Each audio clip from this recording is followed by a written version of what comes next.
जय हिंद, नमस्कार दोस्तों। मैं सुनील राव स्वागत करता हूं आपके अपने YouTube channel A to Z forum में। दोस्तों आज के इस वीडियो में हम बात करने वाले हैं एसएससी जीडी भर्ती 2025 के बारे में। तो भाई इस वीडियो के अंदर, एक ही वीडियो के अंदर आपके ऑल डाउट सबके सब क्लियर हो जाएंगे। जैसे आपका कि आज अब तक जितनी शिफ्टें हो चुकी है उनका सेफ स्कोर क्या है, सेफ यानी कि कट ऑफ क्या है, all category wise male plus female, अलग स्टेट, सभी स्टेट का भी आइडिया आपको दे दूंगा। हार्ड शिफ्ट है आपको वो भी बताऊंगा कि किस दिन की कौन सी शिफ्टें हार्ड रही है, कौन सी नॉर्मल रही है, कौन सी मॉडरेट रही है, और आपका एग्जाम का लेवल, जैसे आपका जीके के अंदर कितने करने चाहिए या फिर करने चाहिए थे, यानी कि अगर आपने अटेम्प्ट किया पर आने वाले दिनों में एग्जाम है, सभी का डाउट क्लियर होगा। इसके साथ ही जैसे आपका मैथ है, रीजनिंग है, वो लवर भी बच्चे कह रहे हैं कि सभी यूट्यूबर भी कह रहे हैं कि एग्जाम का लेवल इजी आ रहा, काफी इजी आ रहा है। मैंने वीडियो डाली थी, लेकिन भाई जब बात तब आती है जब हम उस लड़के से बात करें जो पढ़ने वाला होता है, जिसके अच्छे खासे मॉक टेस्ट के अंदर नंबर आ रहे होते हैं। अगर वो सही लेवल वो बताता है कि भाई हार्ड है, इजी है, तब माना जाता है। ऐसे टुच्चे पोचे भाई बहुत होते हैं, उनके आगे माइक कीजिए आप, वो आपको कुछ भी बोल के चले जाएंगे, ठीक है, और आता उन्हें कुछ नहीं हो, ठीक है। वो ज्ञान पहले से ठीक है कि हम ऐसे लड़कों से बात करें जिनको नॉलेज है, जो 1 2 3 एग्जाम के अंदर बैठ चुके हैं, जो कि एसएससी काफी ऐसे एग्जाम जिनको क्लियर कर चुके हैं। तो इंटेलिजेंट लड़के से पूछा जाता है तब एग्जाम का लेवल माना जाता है। तो उनसे जब बात हुई तो उन्होंने ये बताया कि भाई कहने में है कि एग्जाम इजी है, एग्जाम है पिछली बार से थोड़ा हार्ड है, ठीक है, यानी कि पिछली बार का लेवल नहीं है, उससे हार्ड एग्जाम है।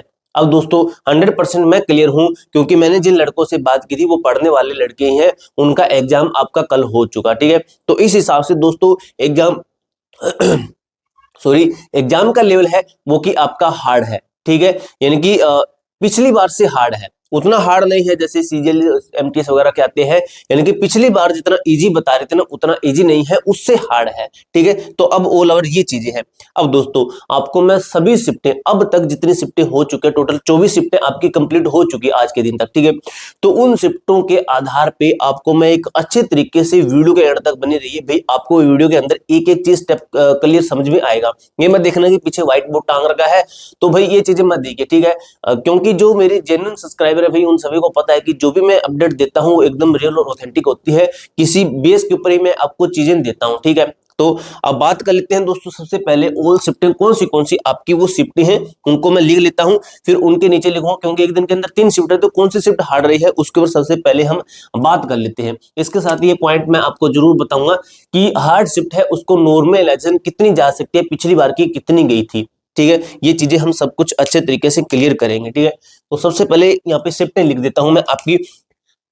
एग्जाम शुरू हुआ भाई 4 फरवरी से, ठीक है। तो 4 फरवरी के ही हम एग्जाम काउंट करेंगे। 4 फरवरी का भी बताऊंगा, 5 का भी बताऊंगा, 6 का भी बताऊंगा, 7 का भी बताऊंगा, क्योंकि 7 फरवरी तक एग्जाम हुआ। उसके बाद में 8 और 9 तारीख की छुट्टी आती है। उसके बाद में एग्जाम आता है आपका 10 फरवरी का, 11 फरवरी का और 12 फरवरी का, ठीक है।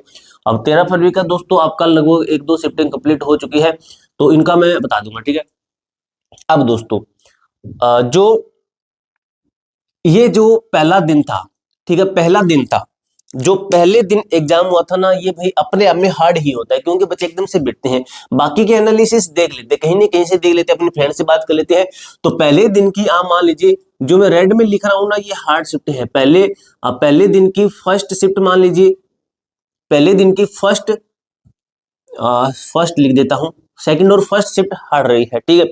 उसके बाद में भी आपको बताता हूं 7 तारीख की थर्ड शिफ्ट आपकी, 7 तारीख की है थर्ड शिफ्ट आपकी हार्ड मैंने देखी है, ठीक है।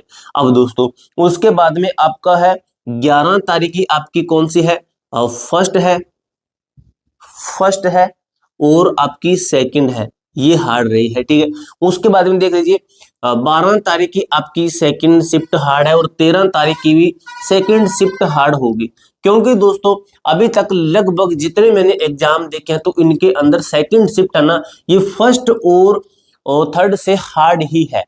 अब बाकी जो मैंने जिनका नहीं लिखा है तो वो सभी सेम लेवल की है, यानी कि वो अपने आप में एक दूसरे के लेवल के सम्मान की है। यानी कि जो अभी लिखा जैसे इसकी सेकंड है, इसकी फर्स्ट सेकंड है, इसकी थर्ड है, इसकी सेकंड फर्स्ट है, तो ये शिफ्टें हार्ड है, अपने आप में हार्ड है। अगर ये शिफ्टें हार्ड है तो इनका नॉर्मलाइजेशन बेनिफिट कितना होगा, तो उसके ऊपर बात कर लेते हैं। वीडियो के एंड में आपको बताऊंगा कि इसके अनुसार आपका सेफ कट ऑफ क्या हो सकती है। इसके साथ ही दोस्तों अगर आप किसी भी गवर्नमेंट एग्जाम की तैयारी कर रहे हो, किसी भी एग्जाम की तैयारी कर रहे हो, अगर भगवान ना करे आपका इसके अंदर न होता है, वैसे भगवान करे हो जाना चाहिए, अगर नहीं होता है तो आप जीडी 2026 की तैयारी करोगे। अब दोस्तों अगर आपको सिलेक्शन लेना है, क्योंकि एक बार में एग्जाम कभी क्लियर नहीं होता है, तो आपको मैं एक बेस्ट प्लेटफॉर्म बता रहा हूं जो कि आप देख सकते हो, ये आपका टेक्स्ट बुक है। टेक्स्ट बुक के ऊपर अभी दोस्तों ऑफर चल रहा है, आपका कौन सा है, ये है लव टू लर्न सेल। ये बताने से पहले मैं इसके बेनिफिट आपको बताना चाहूंगा, ठीक है। सबसे पहले यहाँ पे मैं देख लेता हूँ एसएससी जीडी कांस्टेबल का मैं सर्च कर लेता हूँ। यहाँ पे कंपटीशन देख लीजिए दोस्तों कितना है, 4.3 मिलियन स्टूडेंट यहाँ पे हैं जो कि मॉक टेस्ट लगा रहे हैं, टेस्ट सीरीज यहाँ पे लगा रहे हैं। तो इसके अंदर आपको काफी टेस्ट मिल जाते हैं, स्टडी नोट्स आपको पास प्रो मैक्स के अंदर मिल जाए, नोट्स नहीं बनाने पड़ेंगे, इंग्लिश के हैं, कंप्यूटर के हैं, हर एक सब्जेक्ट के हैं। अगर आपका इन सब्जेक्ट से भी नहीं आता है तो किसी न किसी के अंदर जरूर आता है, स्टेट गवर्नमेंट है तो उसके अंदर जैसे कंप्यूटर आता है तो कंप्यूटर तक के नोट्स आपको मिल जाते हैं। उसके बाद आपको इसके अंदर क्विजेज मिल जाते हैं, लाइव क्लासेस है, ये पास प्रो मैक्स के अंदर मिलती है, टेस्ट है आपको पास प्रो के अंदर मिल जाते हैं, प्रैक्टिस क्वेश्चन है आपको पास प्रो के अंदर मिल जाते हैं। अपने किसी भी एग्जाम की तैयारी कर सकते हो, चाहे रेलवे ग्रुप डी है, एनटीपीसी है, चाहे अपने स्टेट गवर्नमेंट के पुलिस के एग्जाम है, कोई भी आप इसके अंदर देख सकते हो। अब दोस्तों ये सेल है आपकी, पहले है ना 699 का था, फिर इसको 449 का किया। अभी दोस्तों फिलहाल आज के दिन और कल के दिन यानी कि 13 फरवरी 14 फरवरी रात 12 बजे तक आपकी ये सेल रहेगी 395 रुपए। ATZ कूपन कोड अप्लाई कर दे 12% का डिस्काउंट भी मिलेगा, ठीक है। अब दोस्तों ये सेल है आपकी लव टू लर्न सेल है, तो इसके तहत आप इस पास प्रो को खरीद सकते हो कम प्राइस के अंदर। तो इसका मैं लिंक है ना आपको डिस्क्रिप्शन के अंदर दे दूंगा, वहां पे जाके आप इसको परचेज कर लेना। वैसे दोस्तों अगर पर्सनली मैं एडवाइस दूं तो यहाँ पे आप तैयारी जरूर कीजिए, क्योंकि इसी के ऊपर तैयारी करने वाले बच्चों ने मुझे ये चीजें बताई है, इसी के ऊपर जो, क्योंकि इसके टेस्ट हार्ड थे, अगर ये टेस्ट लगा के आप जाते हो तो आपको एग्जाम इजी दिखेगा, ठीक है। अब भाई ये चीजें हुई क्लियर। अब मैं आपको बता देता हूं इनकी नॉर्मलाइजेशन, जो शिफ्टें मैंने यहाँ पे लिखी, इनकी नॉर्मलाइजेशन क्या है। तो पिछली बार दोस्तों आपकी नॉर्मलाइजेशन अगर एवरेज मान के चले तो 20 प्लस तक तो नॉर्मलाइजेशन गई थी हार्ड शिफ्ट की, तो इनकी नॉर्मलाइजेशन 20 प्लस हो सकती है, एक्सपेक्टेड है 50-50 अभी मैं मान के चलो, आंसर की के बाद हम 100% मानेंगे, ठीक है। 20 तो कुछ बच्चों की 30 प्लस थी, अगर मिनिमम कहें कि माइनस में होती है तो माइनस पॉइंटों में कुछ कर देते हैं। वैसे ये नहीं है कि भाई 10 नंबर माइनस कर दिया, ऐसा नहीं होता है, वो कहने में है, डराने के लिए है, लेकिन ऐसा नहीं होता है। अगर कर दे भाई 1 माइनस कर दे, ज्यादा से ज्यादा -2 कर दे आपका, तो इतना हो सकता है, ठीक है। ज्यादा वो नहीं करते, पॉइंट में माइनस कर सकते हैं, अदरवाइज दोस्तों बढ़ाने के मामले में तो काफी नंबर बढ़ते हैं बच्चों के। नॉर्मलाइजेशन क्लियर हुई, हार्ड शिफ्ट क्लियर हुई, 24 शिफ्टें आपको मैंने बता दी है। एग्जाम लेवल के ऊपर दोस्तों बात करें अच्छे तरीके से, क्योंकि दोस्तों जो चीजें मैंने अभी लिख रखी है ये आपका ऐसे नहीं लिख रखी, कुछ अच्छे तरीके से मैंने एनालिसिस किया है, उसके आधार पर लिख रखा है, ठीक है। अब दोस्तों कट ऑफ में आपको बताने से पहले एग्जाम के लेवल के साथ कट ऑफ बताता हूं, पहले लेवल बताता हूं कि किस तरीके से लेवल है, कि हमें किसके अंदर कितना करना चाहिए था, ठीक है। एक चीज देखिए दोस्तों, आपके 80 क्वेश्चन आ रहे हैं ना, टोटल 80 क्वेश्चन आ रहे हैं, तो 80 क्वेश्चन में से इजी कितने, हार्ड कितने हैं, टोटल सब्जेक्ट को मिला के, ठीक है। अभी हमें सब्जेक्ट बता देता हूं, ठीक है। सबसे पहले मैं यहाँ पे लिखता हूं जैसे आपका हिंदी है, क्या है, हिंदी है, या फिर आपका इंग्लिश है, हिंदी है या फिर आपका इंग्लिश है। उसके बाद में आपका रीजनिंग है, उसके बाद में आपका रीजनिंग है, रीजनिंग के बाद में आपका जीके है, यानी कि जीके या फिर जीएस लिख दे सकते हैं, यहाँ पे जीके जीएस हो गया। उसके बाद में हुआ आपका मैथ हुआ, ठीक है। अच्छे तरीके से क्लियर करूंगा भाई, ये एक चीज यहाँ पे लिखूंगा, एक चीज यहाँ पे लिखूंगा, दो चीज यहाँ पे मैं क्लियर करूंगा, ठीक है। अब भाई अब एक चीज देखिए कि इसके अंदर हिंदी है ना, हिंदी, इसके अंदर मैं मानता हूं कि 2 क्वेश्चन हार्ड है, 2 क्वेश्चन हार्ड है, 2 क्वेश्चन हार्ड आ रहे हैं, बाकी के अटेम्प्ट करने के लायक है, ठीक है। रीजनिंग के अंदर बात करें तो आपका रीजनिंग है ना भाई, लगभग मान लीजिए कि इजी है, यानी कि अटेम्प्ट करने के लायक है, 19 से 20 क्वेश्चन अटेम्प्ट कर सकते हो भाई, कर सकते हो। ये आपको हार्ड लगेगा लेकिन इतने कर सकते हो भाई, ठीक, पढ़ने वाला लड़का कर सकता है। जीके जीएस भाई आपके अनुसार ही मैं चल रहा हूं, जीके जीएस के अंदर मैं मानता हूं कि 12 से 13 क्वेश्चन है करने के लायक है, ठीक है, 12 से 13 क्वेश्चन करने के लायक है, यानी कि इसके अंदर 1-2 क्वेश्चन हार्ड है, इसके अंदर 2 क्वेश्चन हार्ड आ रहे हैं। जीके जीएस के अंदर मान लीजिए 8 से 10 क्वेश्चन आपके क्या आ रहे हैं, हार्ड आ रहे हैं। उसके बाद मैथ के अंदर अगर मैं लूं तो मैथ के अंदर आपका करने के लायक कितने हैं, तो 15 से 16 क्वेश्चन करने के लायक हैं, यानी कि मैथ के अंदर मान के चलिए 3 से 4 क्वेश्चन क्या है आपके हार्ड है, ठीक है। ये चीजें हुई क्लियर, ये चीजें क्लियर हुई आपके कितने क्वेश्चन इसके अंदर हार्ड है। अब दोस्तों इसको एक बार मैं रिमूव कर देता हूं, यहाँ पे मैं कुछ लिखता हूं एक चीज और कि हमारा कितना स्कोर होना चाहिए इसके अंदर रियल में पढ़ने वाले बच्चे के लिए एक स्कोर बताऊं मैं। जैसे हिंदी के अंदर आपको कम से कम करने चाहिए 22 से 23 क्वेश्चन भाई। अब 2 क्वेश्चन जिसको हार्ड लगे अगर वही सही कर देगा ना, और जिसको इसके अंदर एक क्वेश्चन हार्ड लगा वो सही कर देगा, जिसको जीएस के अंदर 8 से 10 क्वेश्चन हार्ड लगे उनमें से 2-3 क्वेश्चन सही कर देगा, मैथ के अंदर 3 से 4 क्वेश्चन हार्ड लगे इसके अंदर 1-2 सही कर देगा, 100% उसी का सिलेक्शन होगा। फॉर्म भाई 52 लाख आए हैं, सभी का सिलेक्शन नहीं होता है, पढ़ने वाले बच्चे का सिलेक्शन होता है, सिलेक्शन उसी का होता है जो आते हुए क्वेश्चन गलत नहीं करके आता है, ठीक है। एग्जाम के लेवल का लगभग सभी बच्चों का सेम होता है, लेकिन बात तब आती है जब आपको हार्ड क्वेश्चन भी अगर आप सही कर देते हो, अब तुक्का लगा देना इसके अंदर, ठीक है। अगर आपको 10 क्वेश्चन नहीं आते तुक्का लगा देना, कोई बात नहीं, ठीक है। इतनी क्वेश्चन आपके सही होनी चाहिए। रीजनिंग के अंदर मैं अगर बात करूं, रीजनिंग के अंदर अगर मैं बात करूं तो आपका 18 से 19 क्वेश्चन है ना भाई सही हो जाने चाहिए, ठीक है। जीके जीएस के अंदर मैं आपके अनुसार ही हूं, जीके जीएस के अंदर मैं मानता हूं आपका कि 13 से 14 क्वेश्चन सही होने चाहिए, ठीक है। इसके अंदर मैंने 12 से 13 माने हैं क्योंकि आप पे थोड़ी ज्यादा मान रहा हूं, क्योंकि सिलेक्शन का मैं ये मानता हूं।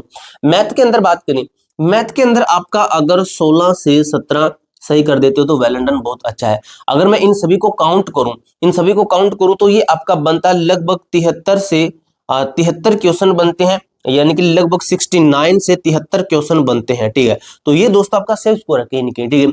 अब बात करें कि 80 क्वेश्चन में से आपको मैं एक चीज बता देता हूं, 80 क्वेश्चन में से आप ये मानिए कि लगभग आपका ना 15 से 10 क्वेश्चन है वो कि हार्ड है। और बात करें जो बाकी के आपके बचे 65 से 70 क्वेश्चन क्या है, इजी आ रहे हैं, यानी कि टोटल 80 में से ये आपका टोटल सिस्टम है, इसके अनुसार अभी आ रहा है। अब दोस्तों आपको मैं फाइनल यहाँ पे सेफ स्कोर आपका लिख देता हूं कैटेगरी वाइज और स्टेट वाइज, मेल प्लस में फीमेल, इन सभी के अकॉर्डिंग आपका सेफ स्कोर मैं यहाँ पे क्लियर कर देता हूं, ठीक है। अब दोस्तों लिख लेते हैं, कैटेगरी लिख देते हैं यहाँ पे। जनरल कैटेगरी है, ओबीसी है, एससी है, एसटी है, ईडब्ल्यूएस कैटेगरी है, ठीक है। तो दोस्तों थोड़ा लंबी वीडियो होगी लेकिन आपको मैं अच्छे तरीके से क्लियर करने की पूरी कोशिश कर रहा हूं, ठीक है। मार्कर दूसरा ले लेते हैं क्योंकि ये बाद में बंद हो जाता है, ठीक है। तो सबसे पहले दोस्तों देखिए जो जनरल और ओबीसी वाले हैं ना, इनका 130 से 140 आ रहा है मेल से। फीमेल से क्या करेंगे, फीमेल से -4 कर लेंगे तो फीमेल के लिए बनेगा, ठीक है।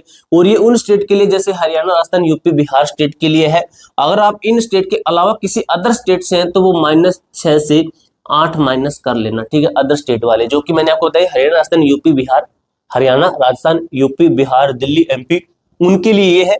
अदर स्टेट से 6 से 8 माइनस कर लेना।